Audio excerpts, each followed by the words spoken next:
Hello ഒരു Tata Sierra restoration story part 3 part 1-2 നിങ്ങൾ കണ്ടു കാണുമെന്ന് വിശ്വസിക്കുന്നു. കാണാത്തവർ പാർട്ട് 1-2 കണ്ടതിന് ശേഷം ഈ വീഡിയോ കാണുമെന്നാലേ നിങ്ങൾക്കൊരു കണ്ടിന്യൂഷൻ ഫീൽ കിട്ടത്തുള്ളൂ. പാർട്ട് 1-ൽ നമ്മൾ AC സിസ്റ്റത്തിനെ കുറിച്ച് ഡിസ്കസ് ചെയ്തിട്ടുണ്ടായിരുന്നു. പാർട്ട് 2-ൽ നമ്മൾ പാർട്സ് സോഴ്സിങ് അങ്ങനെ കുറച്ച് കാര്യങ്ങളാണ് പറഞ്ഞിരിക്കുന്നത്. പാർട്ട് 3-ൽ നമുക്ക് മറ്റു കാര്യങ്ങളെക്കുറിച്ച് ഡിസ്കസ് ചെയ്യാം. ചാനലിലേക്ക് സ്വാഗതം.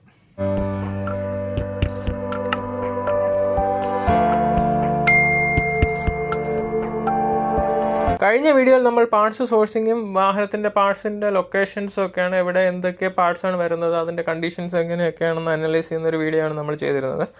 അപ്പോൾ പാർട്സ് സോഴ്സിംഗ് എല്ലാം കഴിഞ്ഞതിന് ശേഷം നമ്മൾ വാഹനത്തിൻ്റെ ടോട്ടൽ പാർട്സ് റിമൂവ് ചെയ്തു. ഗ്ലാസ്, ഡാഷ്ബോർഡ്, ഡോർ ട്രിം അങ്ങനെയുള്ള പാർട്സൊക്കെ റിമൂവ് ചെയ്തിട്ട് വാഹനം ജസ്റ്റ് റണ്ണിങ് കണ്ടീഷൻ മാത്രമാക്കി നമ്മൾ പാച്ച് വർക്ക് ചെയ്യാനായിട്ട് പോവുകയാണ്. അപ്പോൾ പാച്ച് വർക്ക് നമ്മുടെ സുനിൽ ചേട്ടൻ്റെ വർക്ക്ഷോപ്പിൽ തന്നെയാണ് പാച്ച് വർക്ക് ചെയ്തിരുന്നത്. വാഹനത്തിൽ വലിയ പാച്ച് വർക്ക് ഒന്നും ഇല്ലായിരുന്നു. അപ്പോൾ ചെറിയ ചെറിയ പ്രശ്നങ്ങൾ മാത്രമേ ഉണ്ടായിരുന്നുള്ളൂ. അപ്പോൾ പാച്ച് വർക്ക് ചെയ്യുമ്പോൾ നമ്മൾ ശ്രദ്ധിക്കേണ്ടത് കൂടുതൽ ആവശ്യമില്ലാത്ത കാര്യങ്ങൾ ചെയ്യാതിരിക്കുക. ഇപ്പോൾ CRAയിൽ വേറൊരു മെയിൻ പ്രശ്നം റൂഫിലൊരു ബീഡിങ് വരുന്നുണ്ട്. അപ്പോൾ റൂഫ് ബീഡിങ്ങിനൊരു ഇങ്ങനെ നമ്മളൊരു ചാനൽ പോലൊരു സെക്ഷൻ റൂഫിൽ വരുന്നുണ്ട്. അപ്പോൾ അത് മാക്സിമം എല്ലാ വാഹനങ്ങളും ക്ലോസ് ചെയ്യാറാണ് അപ്പോൾ ഈ ബീഡിങ് കിട്ടാതെ വരുമ്പോൾ. ഇപ്പോൾ എൻ്റെ കയ്യിൽ ബീഡിങ് ഉണ്ടായിരുന്നു, അതുകൊണ്ട് ഞാനത് ക്ലോസ് ചെയ്തില്ല. അപ്പോൾ ഞാൻ ക്ലോസ് ചെയ്യുന്നതിനെക്കുറിച്ച് നമ്മുടെ പാച്ച് വർക്ക് സുല്ലേട്ടൻ്റെ പുള്ളി പറഞ്ഞു ഇത്രയും ലോങ് ആയിട്ട് നമുക്ക് ക്ലോസ് ചെയ്യണം. അപ്പോൾ റൂഫ് മൊത്തം ഹീറ്റ് ചെയ്യണം, റൂഫിൻ്റെ സ്ട്രക്ചർ മാറും. കൂടാതെ നമ്മളൊരു വാഹനത്തിൽ എത്ര കൂടുതൽ വെൽഡിങ് അടിക്കുന്നു അത്രയും കൂടുതൽ ആ വാഹനത്തിന് തുരുമ്പെടുക്കാനുള്ള ടെൻഡൻസി കൂടുതലാണ്. എന്ന് പറഞ്ഞാൽ മെറ്റൽ ഹീറ്റായി മെറ്റലിൻ്റെ പ്രോപ്പർട്ടി മാറുന്നുണ്ട്. അപ്പോൾ ഹീറ്റിംഗ് കൂടുന്തോറും നമുക്ക് തുരുമ്പെടുക്കാനുള്ള ടെൻഡൻസി വളരെ കൂടുതലാണ്. അതുകൊണ്ട് മാക്സിമം വെൽഡിങ് ഒഴിവാക്കി ചെയ്യേണ്ട കാര്യങ്ങൾ ചെയ്യുക. കൂടാതെ നമുക്ക് മിഗ് വെൽഡിങ്, ടിഗ് വെൽഡിങ്, അങ്ങനെ മിഗ് വെൽഡിങ് ഒക്കെ ഉപയോഗിച്ച് ചെയ്താൽ അത്രയും മെറ്റൽ ചൂടാകത്തില്ല, ഒരു സ്പോട്ട് അടിച്ച് ചെയ്യുന്ന ഒരു ഫീലുള്ളൂ. പക്ഷേ മിക്ക വർക്ക്ഷോപ്പിലും മിഗ് വെൽഡിങ് അവൈലബിൾ അല്ല. അതുകൊണ്ട് നമുക്ക് അങ്ങനെ അത് ഒരു ഓപ്ഷനായിട്ട് കൺസിഡർ ചെയ്യാൻ സാധിക്കില്ല. അപ്പോൾ അങ്ങനെ പാച്ച് വർക്ക് ഒക്കെ കഴിഞ്ഞു. പിന്നെ നമ്മൾ ഹെഡ് ലാമ്പൊക്കെ റീപ്ലേസ് ചെയ്യാൻ ഓപ്ഷൻ ഉണ്ടായിരുന്നു, റീപ്ലേസ് ചെയ്യാൻ വേണ്ടി തീരുമാനിച്ചിരുന്നു. അപ്പോൾ പുതിയ ഹെഡ് ലാമ്പൊക്കെ വെച്ച് ഗ്യാപ്പൊക്കെ സെറ്റ് ചെയ്തു. ഈ വാഹനത്തിൻ്റെ ലെഫ്റ്റ് സൈഡിൽ ഒരു ചെറിയൊരു ആക്സിഡൻറ്റ് ഡാമേജ് പണ്ട് ഉണ്ടായിരുന്നു, അത് ഞാൻ കഴിഞ്ഞ വീഡിയോയിൽ പറഞ്ഞിട്ടുണ്ടെന്ന് തോന്നുന്നു. അപ്പോൾ ആ ലെഫ്റ്റ് സൈഡിൽ ഫെൻഡറും ബോണറ്റും റീപ്ലേസ് ആയിരുന്നു. അപ്പോൾ അതൊരു ചെറിയൊരു മിസ്അലൈൻമെൻറ്റ് ഉണ്ടായിരുന്നു. അപ്പോൾ അതൊക്കെ ഒന്ന് കറക്റ്റ് ചെയ്ത് നമ്മൾ വാഹനം തിരിച്ച് വീട്ടിൽ കൊണ്ടുവന്നതിന് ശേഷം എൻജിൻ റൂം പെയിൻറ്റ് ചെയ്യാൻ വേണ്ടി നമ്മൾ എൻജിന് റിമൂവ് ചെയ്തു. കൂടാതെ അവർ പാച്ച് വർക്ക് ചെയ്ത സമയത്ത് തന്നെ അവർ പാച്ച് വർക്ക് ചെയ്ത് ഓരോ ഏരിയയും പ്രൈമർ അപ്ലൈ ചെയ്തിട്ടുണ്ടായിരുന്നു. അവരൊരു ജസ്റ്റ് ബ്രഷിൻ്റെ പ്രൈമർ അപ്ലൈ ചെയ്യുക. എന്താണെന്ന് വെച്ചാൽ പാച്ച് വർക്ക് ചെയ്യുമ്പോൾ ഒന്നാമത് ആ പോർഷനിലുള്ള പെയിൻറ്റ് റിമൂവ് ആയിപ്പോവും. കൂടാതെ അവർ പാച്ച് വർക്ക് പെയിൽഡ് ചെയ്തതിന് ശേഷം ഗ്രൈൻഡ് ചെയ്യുക. അപ്പോൾ പെയിൻറ്റ് ഫുള്ളായിട്ട് റിമൂവ് ആവും, അപ്പോൾ പെട്ടെന്ന് തുരുമ്പെടുക്കുക. അപ്പോൾ അവർ ജസ്റ്റ് ഒന്ന് ബ്രഷിന് പ്രൈമർ അടിക്കുമായിരുന്നു. അപ്പോൾ നമ്മളത് കുറച്ചുകൂടെ പെർഫെക്റ്റ് ആക്കാൻ വേണ്ടി വീട്ടിൽ കൊണ്ടുവന്നതിന് ശേഷം വയർ ബ്രഷ് ഉപയോഗിച്ച് ആ പെയിൻ്റൊക്കെ റിമൂവ് ചെയ്ത്, വയർ ബ്രഷ് 2 ടൈപ്പിൽ അവൈലബിൾ ആണ്. നമ്മൾ ആംഗിൾ ഗ്രൈൻഡറിൽ ഫിക്സ് ചെയ്യുന്ന വയർ ബ്രഷ് അവൈലബിൾ ആണ്. കൂടാതെ നമ്മൾ ഡ്രില്ലിംഗ് മെഷീനിൽ ഫിക്സ് ചെയ്യുന്ന വയർ ബ്രഷും അവൈലബിൾ ആണ്. അപ്പോൾ നമുക്ക് വലിയ സർഫേസ് ക്ലീൻ ചെയ്യാൻ ആംഗിൾ ഗ്രൈൻഡർ വയർ ബ്രഷ് ഉപയോഗിക്കാം. അത് നമുക്ക് 2 ടൈപ്പ് ഉണ്ട്, കനം കുറഞ്ഞതും കനം കൂടിയതും. കനം കുറഞ്ഞതാണ് ഞാൻ ഉപയോഗിച്ചത്, അതാണ് നമുക്ക് കുറച്ചുകൂടെ യൂസ് ചെയ്യാൻ കൺവീനിയൻറ്റ്. കനം കൂടിയത് നമുക്ക് ഹോൾഡ് ചെയ്യാൻ വലിയ ബുദ്ധിമുട്ടായിരിക്കും, ഭയങ്കര വൈബ്രേഷൻ ആയിരിക്കും മെഷീന്.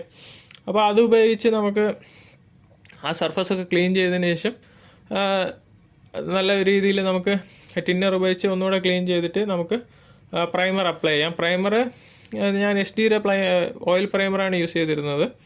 അപ്പോൾ പല ചെറിയ ചെറിയ സ്പോട്ടുകളും ഐഡൻറ്റിഫൈ ചെയ്ത് അതെല്ലാം ക്ലീൻ ചെയ്ത് പ്രൈമർ അപ്ലൈ ചെയ്യുകയായിരുന്നു. അപ്പോൾ അതിനുശേഷം ഞങ്ങൾ എൻജിൻ റൂം പെയിൻറ്റ് ചെയ്യാനുണ്ട്. എൻജിൻ റൂം ഞാൻ വീട്ടിൽ വെച്ച് തന്നെ പെയിൻറ്റ് ചെയ്തത്. എൻജിൻ റൂം നോർമലി CRAയ്ക്ക് ബോഡി കളർ തന്നെയാണ് എൻജിൻ റൂമിലേക്ക് വരുന്നത്. പക്ഷേ ഞാനൊരു വ്യത്യസ്തത ആലോചിച്ച് എൻജിൻ റൂം ബ്ലാക്കിലേക്ക് കൊണ്ടുവന്നു. നമ്മൾ കോളേജിലൊക്കെ കാണുന്ന പോലെ എൻജിൻ റൂം ബ്ലാക്ക് ആക്കി. എൻജിൻ റൂം എന്തായാലും വൈറ്റ് ആയിരുന്നാലും കുറേ നാളുകൾക്ക് ശേഷം അത് അഴുക്കാവാനുള്ള സാധ്യതയുണ്ട്. അപ്പോൾ അഴുക്കായി പിന്നെയും അതിൽ ബ്ലാക്ക് കളറിലേക്ക് തന്നെ പോകും കുറേ നാൾ കഴിയുമ്പോൾ. അപ്പോൾ അതുകൊണ്ട് എൻജിൻ റൂം ഞാൻ ബ്ലാക്ക് തന്നെ പെയിൻറ്റ് ചെയ്തു, എൻജിൻ റൂം പെയിൻറ്റ് ചെയ്തു. കൂടാതെ വണ്ടിയിൽ വയറിംഗ് കിറ്റൊക്കെ നമ്മൾ റിമൂവ് ചെയ്തിട്ടുണ്ട്. അത് ഫുൾ വയറിംഗ് കിറ്റ് റിമൂവ് ചെയ്ത് വയറിംഗ് കിറ്റിലുള്ള ഡാമേജസൊക്കെ കറക്റ്റ് ചെയ്ത് റീഇൻസുലേറ്റ് ചെയ്തു, തിരിച്ച് പിടിപ്പിച്ചു. വയറിംഗ് കിറ്റ് CRL 3 വയറിംഗ് കിറ്റാണ് വരുന്നത്. എഞ്ചിൻ റൂം വയറിംഗ് കിറ്റ് വരും, ഇൻറ്റീരിയർ വയറിംഗ് കിറ്റ് വരും, കൂടാതെ ഒരു ഫ്ലോർ വയറിംഗ് കിറ്റ് വരും. ആ ഫ്ലോർ വയറിംഗ് കിറ്റ് എന്ന് പറഞ്ഞാൽ നമ്മൾ ചേസിൽ കൂടെ പോയി റിയർ ടൈൽ ലാമ്പ് അങ്ങനെയുള്ള കാര്യങ്ങൾക്കൊക്കെ പവർ കൊടുക്കുന്നത് ഈ ഫ്ലോർ വയറിംഗ് കിറ്റ് വഴിയാണ്. റിയർ വൈപ്പർ, ഡീഫോഗർ അതിനൊക്കെ പവർ സപ്ലൈ ചെയ്യുന്നത് ഫ്ലോർ വയറിംഗ് കിറ്റ് വഴിയാണ്. അപ്പോൾ 3 വയറിംഗ് കിറ്റും റിമൂവ് ചെയ്ത് ക്ലീൻ ചെയ്തു. ആ പാരലലി നമ്മൾ അണ്ടർ ബോഡി പെയിൻറ്റ് ചെയ്തു, അണ്ടർ ബോഡി അണ്ടർ കോട്ടിങ് ചെയ്തു. കൂടാതെ നമ്മളെ ചേസിസൊക്കെ ചേസിൽ ചെറിയൊരു തുരുമ്പിൻ്റെ ഒരു ചെറിയ ഫീൽ ഉണ്ടായിരുന്നു. അപ്പോൾ ചേസിസ് ഫുള്ള് പെയിൻറ്റ് ചെയ്തു. കൂടാതെ റിയർ സ്പ്രിങ് അങ്ങനെയുള്ള കാര്യങ്ങളെല്ലാം പെയിൻറ്റ് ചെയ്തു. നമ്മൾ ഫ്രണ്ട് സസ്പെൻഷൻ്റെ ബുഷസ് എല്ലാം റീപ്ലേസ് ചെയ്തിട്ടുണ്ട്. അത് ഫ്രണ്ട് സസ്പെൻഷൻ ഫുള്ള് റിമൂവ് ചെയ്ത് ബുഷസ് എല്ലാം ലെത്തി കൊടുത്ത് മാറിയിട്ട് നമ്മൾ ഫ്രണ്ട് സസ്പെൻഷനൊക്കെ പെയിൻറ്റ് ചെയ്ത് തിരിച്ച് ഫിറ്റ് ചെയ്തപ്പോൾ കുറച്ച് പ്രശ്നം പറ്റി. ഫ്രണ്ട് സസ്പെൻഷനിലെ കോയിൽ സ്പ്രിങ് ഫിക്സ് ചെയ്യാൻ നമ്മൾ നോർമൽ വാഹനങ്ങളിലെ കോയിൽ സ്പ്രിങ് പുള്ളർ വെച്ച് CRAയുടെ കോയിൽ സ്പ്രിങ് കംപ്രസ് ചെയ്തിടാൻ പറ്റത്തില്ല. അപ്പോൾ അതിന് നമ്മളെ സുല്ലേട്ടൻ്റെ അച്ഛൻ ഐസക്ക് പുള്ളി വന്നു. പുള്ളി അവരൊരു സ്പെഷ്യൽ ടൂൾ പോലൊരു സാധനം ചെയ്ത് വെച്ചിട്ടുണ്ട്. അവർ റെഗുലർലി സുമോ ഒക്കെ പണിയുന്ന ആൾക്കാരാണ്. അപ്പോൾ അവരിൽ അങ്ങനെ ഒരു ടൂളുണ്ട്. അത് വെച്ച് അവർ ഈസി ആയിട്ട് തിരിച്ച് കോയിൽ സ്പ്രിങ് ഇട്ട് തന്നു. അപ്പോൾ അങ്ങനെ ഫ്രണ്ട് സസ്പെൻഷനൊക്കെ പണിത് പാച്ച് വർക്കും കഴിഞ്ഞു. അതിനുശേഷം നമ്മൾ CRA AC വർക്കിന് പോവുകയാണ്. AC വർക്ക് ഞാൻ പെയിൻറ്റ് ചെയ്തതിന് മുമ്പേ ഞാൻ AC വർക്ക് ചെയ്യാമെന്ന് വിചാരിച്ചു. കാരണം പെയിൻറ്റ് ചെയ്തതിന് ശേഷം AC വർക്ക് നമ്മൾ കുറേ മോഡിഫിക്കേഷനൊക്കെ ഉണ്ട് AC വർക്കിൽ. അപ്പോൾ AC വർക്ക് എങ്ങനെയും കുറച്ച് നാളെടുക്കും, എങ്ങനെ 1 മാസമൊക്കെ ചിലപ്പോൾ AC വർക്ക്ഷോപ്പിൽ തന്നെ വണ്ടി കിടക്കും. അപ്പോൾ ഫുള്ള് പെയിൻറ്റ് ചെയ്ത് ഫിനിഷ് ചെയ്തിട്ട് കൊണ്ടുപോകുമ്പോൾ നമുക്ക്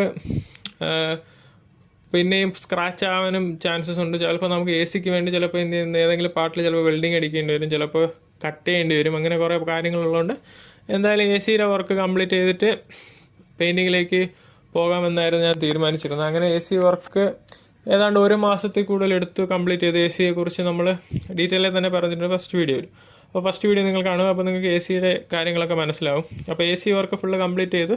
ഡാഷ്ബോർഡ് ഒന്ന് ഫിറ്റ് ചെയ്ത് front operator rear operator set ചെയ്തു, വയറിംഗ് ഒക്കെ ചെയ്തിട്ട് നമ്മളത് ഗ്യാസൊക്കെ ഫില്ല് ചെയ്ത് കൂളിംഗ് ഒക്കെ ആയി. അപ്പോൾ നമ്മൾ ഫുള്ള് അത് മാസ്ക് ചെയ്തിട്ടാണ് പെയിൻറ്റിങ്ങിലേക്ക് പോകുന്നത്. അപ്പോൾ പെയിൻറ്റിങ്ങിലേക്ക് പോകുമ്പോൾ പെയിൻറ്റിങ് നമ്മൾ കുറേ സ്ഥലങ്ങൾ നോക്കി. അപ്പോൾ എനിക്ക് 2 കാര്യങ്ങൾ മാൻഡേറ്ററി ആയിരുന്നു. കാരണം നല്ലൊരു ക്വാളിറ്റി പെയിൻ്റ് അടിക്കണം, കൂടെ ഒരു ബൂത്തുള്ളൊരു ഗ്യാരേജിൽ തന്നെ വിട്ട് പെയിൻറ്റ് ചെയ്യണമെന്നൊരു ആഗ്രഹം ഉണ്ടായിരുന്നു. അങ്ങനെ കുറേ വർക്ക്ഷോപ്പ് നോക്കി. അങ്ങനെ ട്രിവാൻഡ്രത്തുള്ളൊരു മൾട്ടി ബ്രാൻഡിൽ ഒരു വർക്ക്ഷോപ്പ് കണ്ടുപിടിച്ചു. പക്ഷേ അവരുടെ സർവീസ് എനിക്ക് വലിയ തൃപ്തിയായില്ല. അതുകൊണ്ട് ഞാൻ അവരുടെ പേര് പറയുന്നില്ല.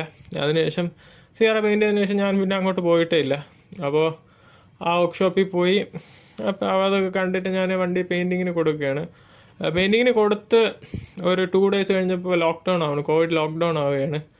അപ്പോൾ ലോക്ക്ഡൗൺ ആയിട്ട് വണ്ടി പിന്നെ 1 മാസത്തോളം ആ ഗ്യാരേജിൽ തന്നെ ചുമ്മാ കിടക്കുകയായിരുന്നു. അപ്പോൾ ഞാൻ ആദ്യമേ അടുത്ത് റിക്വസ്റ്റ് ചെയ്തിട്ടുണ്ടായിരുന്നു, വാഹനം പുറത്തിടരുത്, മഴ നനയാൻ ഇടരുത്, ഷെഡിൽ തന്നെ ഇടണം. അങ്ങനെ അവരൊരു സ്പേസ് പ്രൊവൈഡ് ചെയ്ത് ഷെഡിനകത്ത് തന്നെയാണ് ഇട്ടിരുന്നത്. അതുകൊണ്ട് വേറെ പ്രശ്നങ്ങളൊന്നുമില്ല. അപ്പോൾ ലോക്ക്ഡൗണിൽ വാഹനം ഫുള്ള് ലോക്കായി അവിടെ. അപ്പോൾ ഞാൻ വീട്ടിൽ അപ്പോൾ പിന്നെയും കുറേ പാർട്സൊക്കെ ഉണ്ടായിരുന്നു. നമ്മളെ സീറ്റ്, ഇൻറ്റീരിയർ ട്രിമ്മ് അങ്ങനെയുള്ള സാധനങ്ങളൊക്കെ, സീറ്റൊക്കെ പെയിൻറ്റ് ചെയ്യാനുണ്ടായിരുന്നു. സീറ്റ് ഫുള്ള് കുഷനൊക്കെ റിമൂവ് ചെയ്ത് സീറ്റിൻ്റെ ഫ്രെയിം ഫുള്ള് നമ്മൾ പെയിൻറ്റ് ചെയ്തു. ഫ്രണ്ട് സീറ്റിൻ്റെ ഫോൾഡിങ് മെക്കാനിസം ഒക്കെ കുറച്ച് കംപ്ലയിൻ്റ് ഉണ്ടായിരുന്നു, അതൊക്കെ ക്ലിയർ ചെയ്തു. കൂടാതെ സീറ്റിന് 1-2 പാർട്സൊക്കെ മിസ്സിങ് ആയിരുന്നു, അതൊക്കെ നമ്മൾ ഫൈബർ ഗ്ലാസ് മോൾഡ് ചെയ്തു. അങ്ങനെയുള്ള പണികൾ ഞാൻ പാരലലി ചെയ്തുകൊണ്ടിരിക്കുകയായിരുന്നു. അപ്പോൾ പെയിൻറ്റിങ് നമുക്ക് 1 മാസത്തോളം അവിടെ ഗ്യാപ്പ് വന്നു. അതിനുശേഷം പിന്നെയും നമുക്ക് ആഴ്ചയിൽ 2 ദിവസമൊക്കെ വർക്ക്ഷോപ്പ് ഓപ്പൺ ചെയ്യാന്നുള്ളൊരു സിറ്റുവേഷൻ വന്നപ്പോൾ എനിക്ക് ഓഫീസില്ലായിരുന്നു. അപ്പോൾ ഞാൻ ഡെയിലി വർക്ക്ഷോപ്പിൽ പോകുമായിരുന്നു. അപ്പോൾ അവർക്ക് കുറേ പെൻഡിങ് ലോഡ് ഉണ്ടായിരുന്നു. അപ്പോൾ CRAയുടെ വർക്ക് അങ്ങനെ നടക്കുന്നില്ലായിരുന്നു. അപ്പോൾ അവരുടെ അടുത്ത് ഞാൻ ഈ സുനിലേട്ടൻ ഈ വർക്ക് കഴിഞ്ഞതിന് ശേഷം പുള്ളി പുറത്തേക്ക് പോയായിരുന്നു. അപ്പോൾ നമുക്ക് അവസാനം ലാസ്റ്റ് ഫൈനൽ ഗ്യാപ്പ് ഒക്കെ സെറ്റ് ചെയ്യാൻ വേണ്ടി ഞാൻ അവിടുത്തെ പാച്ച് വർക്ക് ചെയ്യുന്ന ആൾക്കാരുടെ അടുത്ത് ഗ്യാപ്പൊക്കെ ജസ്റ്റ് ഒന്ന് നോക്കി. അപ്പോൾ അവർ ജസ്റ്റ് ഒന്ന് ഗ്യാപ്പൊക്കെ നോക്കി, ചെറിയ AC വർക്കൊക്കെ നടന്ന സമയത്ത് ചെറിയ ഡെൻ്റൊക്കെ വന്നൊക്കെ അവർ ക്ലിയർ ചെയ്തു. വാഹനം പെയിൻറ്റിങ്ങിന് കൊടുക്കുകയാണ്. അപ്പോൾ വാഹന പെയിൻറ്റിങ്ങിന് ഫസ്റ്റ് നമ്മൾ ബേസ് കോട്ടായിട്ട് നമ്മളെ പ്രൈമർ അപ്ലൈ ചെയ്തിട്ടുണ്ടായിരുന്നു. അതിന് മുകളിലായിട്ട് അവർ പുട്ടി വർക്ക് ചെയ്യാനായിട്ട് വാഹനം പോവുകയാണ്. ആദ്യം നമ്മൾ മിർക്കയുടെ ബോഡി ഫില്ലർ യൂസ് ചെയ്യാമെന്നാണ് നമ്മൾ ആദ്യം അവിടെ സംസാരിച്ചൊക്കെ തീരുമാനിച്ച് വെച്ചിരുന്നത്. പക്ഷേ നമുക്ക് ലോക്ക്ഡൗൺ സമയമായതുകൊണ്ട് മിർക്കയുടെ ബോഡി ഫില്ലർ അവൈലബിൾ അല്ലായിരുന്നു. അങ്ങനെ നമ്മൾ വേറൊരു ബ്രാൻഡായ കോവാക്സിലേക്ക് പോയി. അപ്പോൾ ബോഡി ഫില്ലർ നമ്മളൊരു നല്ലൊരു ബ്രാൻഡ് തന്നെ സെലക്ട് ചെയ്യുക. പല നല്ല ബ്രാൻഡും അവൈലബിൾ ആണ് മാർക്കറ്റിൽ. 3M ഉണ്ട്, മിർക്ക ഉണ്ട്, അങ്ങനെ കുറേ ബ്രാൻഡുണ്ട്. പക്ഷേ ഈ ബോഡി ഫില്ലറിലും കുറച്ച് ക്ലാസിഫിക്കേഷൻസ് ഉണ്ട്. എന്ന് വെച്ചാൽ ചില ബോഡി ഫില്ലർ നമുക്ക് ബെയർ മെറ്റലിൽ തന്നെ ഇടാൻ പറ്റും, ഡയറക്റ്റ് മെറ്റലിൽ നമുക്ക് അപ്ലൈ ചെയ്യാൻ പറ്റും. അപ്പോൾ പ്രൈമർ ഇതിൽ ആഡഡ് ആയിരിക്കും. അപ്പോൾ നമുക്ക് പ്രൈമറിൻ്റെ ആവശ്യം വരുന്നില്ല. ഈ ബോഡി ഫില്ലർ പിന്നെ തുരുമ്പെടുത്ത് പൊള്ളികളോ അങ്ങനെ പ്രശ്നങ്ങളൊന്നും വരുന്നില്ല. ചിലത് നമുക്ക് പ്രൈമർ അപ്ലൈ ചെയ്തിട്ട് മാത്രമേ അപ്ലൈ ചെയ്യാൻ പറ്റുന്നുള്ളൂ. അങ്ങനെ ഒരു ടൈപ്പുണ്ട്. നമ്മളെ പഴയ വാഹനങ്ങൾ പണ്ടൊക്കെയാണ് ഈ ടിങ്കർ പേസ്റ്റ് എന്നൊരു സാധനമുണ്ട്, പച്ച കളറിലിരിക്കും, ഗ്രീൻ കളറിലിരിക്കും. അത് ആയിരുന്നു യൂസ് ചെയ്തിരുന്നത്. അപ്പോൾ അതൊക്കെ യൂസ് ചെയ്യുമ്പോൾ കുറേ നാൾ കഴിഞ്ഞ് അതൊക്കെ പൊട്ടി ഇളകുന്ന പ്രശ്നമൊക്കെ ഉണ്ടായിരുന്നു. ഇപ്പോൾ പക്ഷേ അങ്ങനെ ബോഡി ഫില്ലർ ഇളകുന്ന ഒരു പ്രശ്നമൊന്നും ഇപ്പോൾ അങ്ങനെ എവിടെയും കാണുന്നില്ല. ഇപ്പോൾ പ്രോസസ്സിൽ എന്തെങ്കിലും പ്രശ്നം പറ്റിയാൽ മാത്രമേ ബോഡി ഫില്ലർ ഇളകി വരത്തുള്ളൂ. അപ്ലൈ ചെയ്യുന്നതിലോ മിക്സിങ്ങിലോ എന്തെങ്കിലും പ്രശ്നം ഉണ്ടെങ്കിൽ മാത്രമേ ബോഡി ഫില്ലർ ഇളകി വരത്തുള്ളൂ. അല്ലാതെ ബോഡി ഫില്ലറിൽ ഇപ്പോൾ അങ്ങനെ പ്രശ്നങ്ങളൊന്നുമില്ല. അപ്പോൾ നമ്മളിങ്ങനെ കോവാക്സിൻ്റെ ബോഡി ഫില്ലറായിരുന്നു വാഹനത്തിൽ ഉപയോഗിച്ചിരുന്നത്. അങ്ങനെ ബോഡി ഫില്ലറൊക്കെ ഇട്ട് ബോഡി ഫില്ലർ അങ്ങനെ വലുതായിട്ടൊന്നും ഉപയോഗിക്കേണ്ടി വന്നില്ല. അങ്ങനെ ബോഡി ഫില്ലർ അത്ര വലിയ ഡെൻറ്റിങ് വർക്ക് ഈ വാഹനത്തിലില്ലായിരുന്നു. അങ്ങനെ ബോഡി ഫില്ലറൊക്കെ ഇട്ട് അവരാദ്യം ബോഡി ഫില്ലറൊക്കെ സാൻഡ് ചെയ്ത് കറക്റ്റ് ചെയ്തിട്ട് അവരൊരു 2K പ്രൈമർ അടിച്ചു. പെയിൻറ്റ് നമ്മൾ സെലക്ട് ചെയ്തത് സീക്വൻസ് ആണ്. അവിടെ സീക്വൻസിൻ്റെ പെയിൻ്റാണ് യൂസ് ചെയ്തിരുന്നത്. സീക്വൻസ് അക്സോനോബലിൻ്റെ ഒരു പ്രീമിയം ബ്രാൻഡാണ് സീക്വൻസ്.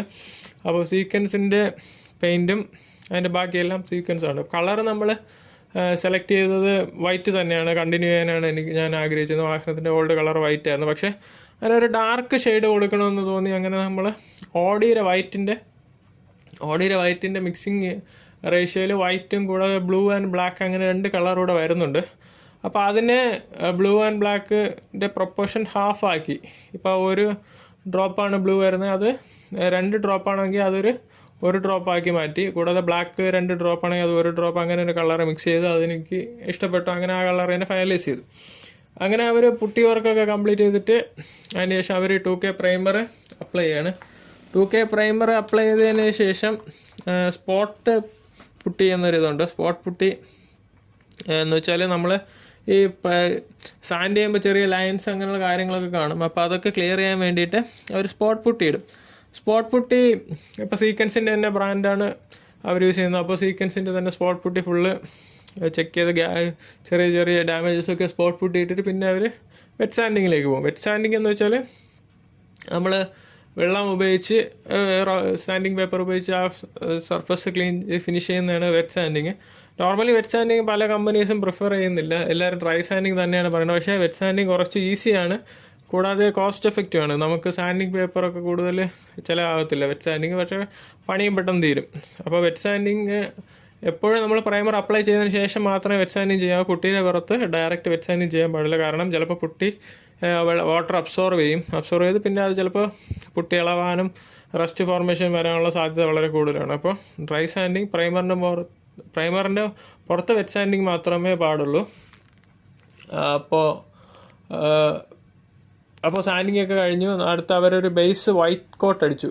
ബേസ് വൈറ്റ് കോട്ട് എന്ന് വെച്ചാൽ വാഹനം വൈറ്റ് ആയതുകൊണ്ട് ഒരു കവറേജ് കിട്ടാൻ വേണ്ടി ഒരു വൈറ്റ് കോട്ട് അടിച്ചു. പിന്നെ ഒന്നുകൂടെ നമ്മുടെ ബോഡിയുടെ ഈ സ്പോട്ടിങ് റിപ്പയറൊക്കെ നോക്കി ഇട്ട് പിന്നെ വാഹനം പെയിൻറ്റ് ചെയ്യാമെന്നൊരു കണ്ടീഷനിലേക്ക് വന്നപ്പോൾ വാഹനം മാക്സിമം ഡോറൊക്കെ ഇളക്കി പെയിൻറ്റ് ചെയ്താൽ കുറച്ചുകൂടെ പെർഫെക്ഷൻ വരും. ഡോറിൻ്റെ അകവും നമ്മൾ ആ ഗ്യാപ്പൊക്കെ അടിക്കാനായിട്ട് കുറച്ചുകൂടെ എളുപ്പമായിരിക്കും. കൂടാതെ നമ്മൾ ബൂത്തിൽ പെയിൻറ്റ് ചെയ്യുമ്പോൾ നമുക്ക് ഡസ്റ്റ് ഫ്രീ ആയിരിക്കും. കൂടാതെ നമ്മൾ ചെക്ക് ചെയ്യേണ്ടത് അവിടുത്തെ പെയിൻറ്റിങ് ഗണ്ണിനെ കുറിച്ച് ജസ്റ്റ് ഒന്ന് അറിഞ്ഞിരിക്കണം. പെയിൻറ്റിങ് ഗണ്ണ് നമുക്ക് നോർമലി 500 രൂപ മുതൽ മാർക്കറ്റിൽ പെയിൻറ്റിങ് ഗണ്ണ് അവൈലബിൾ ആണ്.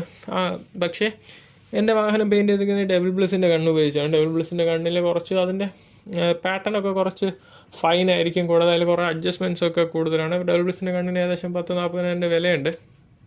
അപ്പോൾ ഡബിൾ ബ്ലിസ്, സാറ്റ അങ്ങനെ പ്രീമിയം ബ്രാൻഡ് ഗൺസ് മാർക്കറ്റിൽ അവൈലബിൾ ആണ്. അതൊക്കെ വെച്ച് പെയിൻറ്റ് ചെയ്യുമ്പോൾ അതിൻ്റെ പെർഫെക്ഷൻ കുറച്ചുകൂടെ കൂടുതലായിരിക്കും. നമ്മൾ നോർമൽ ഗണ്ണ് ഉപയോഗിച്ച് പെയിൻറ്റ് ചെയ്യുമ്പോൾ ചിലപ്പോൾ ഓറഞ്ച് പീൽ ഫീലൊക്കെ ചില സ്ഥലങ്ങളിൽ വരാറുണ്ട്. അങ്ങനെ കുറച്ച് ഇഷ്യൂസൊക്കെ ഉണ്ട്. പക്ഷേ ചില ലോക്കൽ ഗണ്ണ് വെച്ച് അടിച്ചാൽ നല്ല രീതിയിലിരിക്കുന്നത് ഞാൻ കണ്ടിട്ടുണ്ട്. അപ്പോൾ അങ്ങനെ ഞാനൊരു പെർഫെക്ഷൻ പോയിൻ്റ് ഓഫ് വ്യൂവിൽ ഡബിൾ ബ്ലിസ്, സാറ്റ അങ്ങനെയുള്ള പ്രീമിയം ഗണ്ണ് വെച്ച് ഉപയോഗിച്ചാൽ കുറച്ചുകൂടെ പെർഫെക്ഷൻ കൂടുതലായിരിക്കും എന്നേ ഉദ്ദേശിച്ചുള്ളൂ. അപ്പോൾ പെയിൻറ്റിങ് അവർ 2 സ്റ്റേജായിട്ട് പെയിൻറ്റ് ചെയ്യാമെന്നാണ് ഡിസൈഡ് ചെയ്തത്. ഫസ്റ്റ് റൂഫ് ബോണറ്റും പെയിൻറ്റ് ചെയ്യാം, എന്നിട്ട് അത് മാസ്ക് ചെയ്തിട്ട് അതിൻ്റെ നെക്സ്റ്റ് ഡേ ബാക്കി ബോഡി പാനൽസൊക്കെ പെയിൻറ്റ് ചെയ്തു. അങ്ങനെ 2 ദിവസത്തിൽ പെയിൻറ്റിങ് കംപ്ലീറ്റ് ചെയ്തു. അങ്ങനെ പെയിൻറ്റിങ് കംപ്ലീറ്റ് ചെയ്തതിന് ശേഷം ഞാൻ വാഹനം തിരിച്ച് കൊണ്ടുവന്നു നമ്മൾ ഇൻറ്റീരിയർ വർക്ക് ചെയ്തതിന് ശേഷം അടുത്തിനി ഫർദർ വർക്ക് ചെയ്യാൻ സാധിക്കുള്ളൂ. കാരണം റൂഫ് ചെയ്താൽ മാത്രമേ അടുത്ത് നമുക്ക് ഗ്ലാസ് ഫിക്സ് ചെയ്യാനും ബാക്കി കാര്യങ്ങളും ചെയ്യാൻ സാധിക്കുകയുള്ളൂ. അപ്പോൾ ബോഡി പെയിൻറ്റ് ചെയ്ത് കഴിഞ്ഞാൽ അപ്പോൾ മറ്റു പാർട്സ് ഉണ്ടായിരുന്നു, വീൽ ആർച്ച്, നമ്മുടെ ഫ്രണ്ട് ബമ്പർ, റിയർ ബമ്പർ, അതൊക്കെ പെയിൻറ്റ് ചെയ്യണമായിരുന്നു. അതൊക്കെ അവിടെ തന്നെ വെച്ച് പിന്നെ കുറേ നാൾ ശേഷമാണ് അതൊക്കെ പെയിൻറ്റ് ചെയ്ത് കിട്ടുന്നത്. അപ്പോൾ അതൊക്കെ പെയിൻറ്റ് ചെയ്ത് പിന്നെയാണ് ഫിക്സ് ചെയ്ത് തന്നത്. അപ്പോൾ ബോഡി പെയിൻറ്റ് ചെയ്തതിന് ശേഷം ഇൻറ്റീരിയർ വർക്കാണ്. ഇൻറ്റീരിയർ വർക്കിന് ശേഷമാണ് ബാക്കി ഫിറ്റിങ്സൊക്കെ നടക്കത്തുള്ളൂ. അപ്പോൾ നമുക്ക് അടുത്ത വീഡിയോയിൽ ബാക്കി വിശേഷങ്ങൾ പരിചയപ്പെടാം. അപ്പോൾ വീഡിയോ ഇഷ്ടമായെങ്കിൽ ലൈക്ക് ചെയ്യുക, നിങ്ങളുടെ ഫ്രണ്ട്സ് ഫാമിലിയായിട്ട് ഷെയർ ചെയ്യുക. നിങ്ങൾ സബ്സ്ക്രൈബ് ചെയ്യാതെയാണ് വീഡിയോ കാണുന്നതെങ്കിൽ ദയവായി ചാനൽ സബ്സ്ക്രൈബ് ചെയ്യുക. അപ്പോൾ അടുത്ത പാർട്ടുമായി വീണ്ടും കാണാം. Bye bye.